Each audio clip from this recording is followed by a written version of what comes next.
du marché de gros, plus de fois 10 sur un an. Pour qu'on se rende bien compte, Jean-Luc Moudin, que vous avez 2 millions de mètres carrés de bâtiments publics, c'est ça à Toulouse, la C'est ça. facture mensuelle, annuelle pour une ville comme Toulouse en électricité? Alors, je ne l'ai pas en tête, mais elle est considérable. Alors, ce que nous faisons, Plusieurs c'est que millions d'euros. oui, c'est une facture considérable. Et ce que nous faisons, c'est que nous faisons ce qu'on appelle des groupements d'achat, des groupements de commandes, c'est-à-dire qu'au lieu de passer les marchés tout seuls, nous agrégeons à d'autres communes de manière à ce que notre commande soit encore plus importante et à ce que l'on puisse obtenir des tarifs encore plus bas. Donc, c'est une méthode de travail qui n'est pas forcément connue des citoyens, mais qui permet là aussi de baisser la facture. Vous avez déjà engagé, vous le disiez, depuis plusieurs années, ce plan de sobriété qui est appelé par le gouvernement.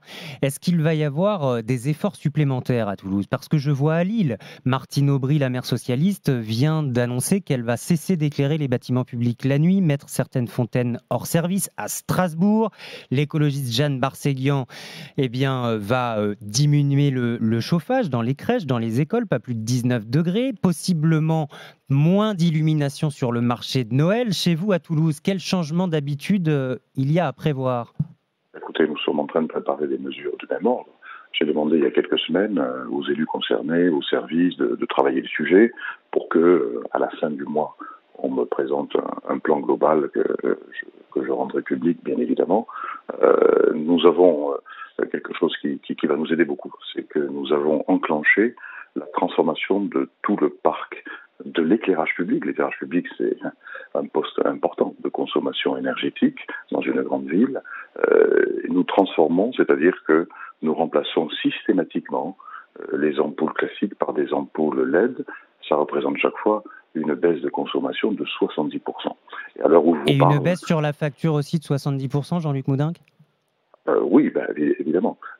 Simplement, ce que je voulais vous dire, c'est que nous sommes déjà à 60% de l'objectif. Le but, c'est que d'ici la fin du mandat, on soit à 100% d'éclairage public assuré par les LED. On est déjà, on a fait plus de la moitié du chemin. Donc c'est quelque chose qui est encourageant. Et Et évidemment, quelles sont on va les accélérer tout autres ça. pistes, Jean-Luc Moudin? Parce que je vois aussi, plus près de chez vous, on parlait de Strasbourg et de Lille, mais plus près de chez vous, à Montpellier, les horaires de certaines piscines vont être réduits, certains musées aussi dans d'autres villes. Il faut s'attendre à ça à Toulouse?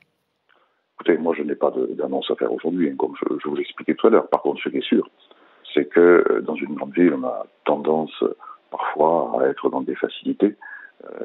Ce que je souhaite, moi, c'est qu'on adapte plus, de manière plus efficace, la consommation aux usages. Pourquoi? Parce qu'on s'aperçoit que parfois on laisse filer les consommations énergétiques alors qu'on n'utilise pas le service, qu'on n'utilise pas le bâtiment. C'est une sorte de facilité Du qui, gaspillage, Jean-Luc Moudin? bah oui, ça revient à ça, ça revient à du gaspillage. Donc on va faire, on est en train de faire un recensement exhaustif des moments que l'on peut gérer autrement, sans porter atteinte au service public et aux services rendus aux usagers.